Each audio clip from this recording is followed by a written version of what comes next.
யார் சிறந்த மனிதன் என்று யோசித்து பார்த்தால் ஏதோ 6 அடியில் வாழ்ந்து 10 காரியங்கள் நல்ல காரியங்கள் செய்துவிட்டு வாழ்ந்துவிட்டு மறைந்து போகிறவன் அல்ல.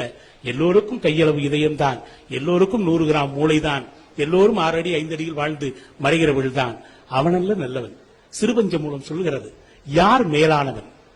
முளம் வெட்டுகிறவன் மேலானவன், மரம் நடுகிறவன் மேலானவன், விளைநிலம் உருவாக்குகிறவன் மேலானவன், வாய்க்கால் வழிந்தோடுவதற்கு வழியமைக்கிறவன் மேலானவன் என்று சிறுபஞ்ச மூலம் சொல்லுகிறது. தமிழ் சொல்லுகிறது. என்ன சொல்லுகிறது? எது பயனற்றது, எது பயனற்றது? அற வாழ்க்கையில் ஒரு மனிதன் வர வேண்டும் என்பதற்காக தமிழ் அன்றைக்கிருந்து அறிவுரையை சொல்லவில்லை, அறவுரையை சொல்லி அவனை தேற்றுகிறது, ஆற்றுப்படுத்துகிறது. எது பயனற்றது?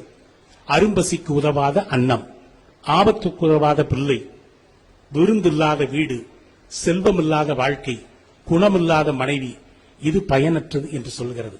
யாரை எங்கு புகழ வேண்டும்? தமிழ் சொல்லுகிறது. நண்பனை அவன் இல்லாத இடத்தில் புகழ வேண்டும், ஆசிரியனை அவன் இருக்கும் இடத்தில் புகழ வேண்டும், மனைவியை மஞ்சத்தில் புகழ வேண்டும், மக்களை நெஞ்சத்தில் வைத்து புகழ வேண்டும். எங்கு புகழ வேண்டும், யாரை புகழ வேண்டும் என்று தமிழ் சொல்லுகிறது. 4 கோடி சம்பாதிக்க வேண்டும் என்று தமிழ் சொல்லுகிறது. 4 கோடி என்ன? மதியாதார் வாசல் மிதியாமல் இருப்பது 1 கோடி. அன்புடன் உபசரிக்காதவர் வீட்டில் உணவு உண்ணாமல் இருப்பது 1 கோடி. உறவுகளோடும் சுற்றங்களோடும் பெற்றோர்களோடும் இருப்பது 1 கோடி. வாக்கு தவறாமை 1 கோடி. இந்த 4 கோடியை தமிழ் சொல்லுகிறது.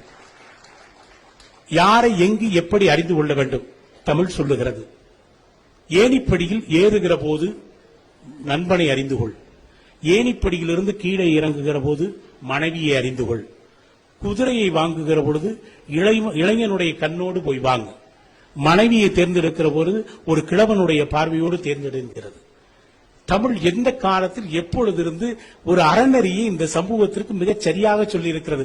பழமொழி என்று ஒன்று உண்டென்றால் தமிழினுடைய உயரத்தில் இருக்கிற பழமொழி உலகத்தில் எந்த மொழியிலும் இல்லை. இதை நான் ஏன் இதற்கு திரும்ப திரும்ப அழுத்துகிறோம் என்றால், நம்முடைய மொழி உலகத்தில் மிகச்சிறந்த மொழி என்பதை 8.5 கோடி தமிழன் உணர்ந்தால் போதும். வேறு மொழிக்காரன் நம்முடைய மொழியை உயர்த்தி பிடிக்க வேண்டும் என்று நமக்கு ஆசை இல்லை. என்னுடைய ஆசையெல்லாம் ஒன்றுதான். கடைசி தமிழன் வரை தன்னுடைய காதுகளிலும் நாவிலும் தன்னுடைய தாய் தந்தையையும் தன்னுடைய உறவுகளோடும் தமிழில் பேசி வாழ வேண்டும் என்பதுதான் காரணம்.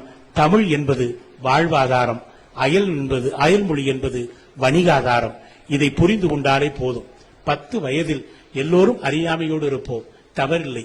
20 வயதில் அழகோடு இரு, 30 வயதில் ஆற்றலோடு இரு, 40 வயதில் செல்வத்தோடு இரு, 50 வயதில் அனுபவத்தோடு இரு, 60 வயதில் அமைதியோடு இரு, 70 வயதில் சந்ததியோடு இரு, 80 வயதில் சன்னதியோடு இரு, 90க்கு மேல் இருந்தால் நிம்மதியோடு இரு.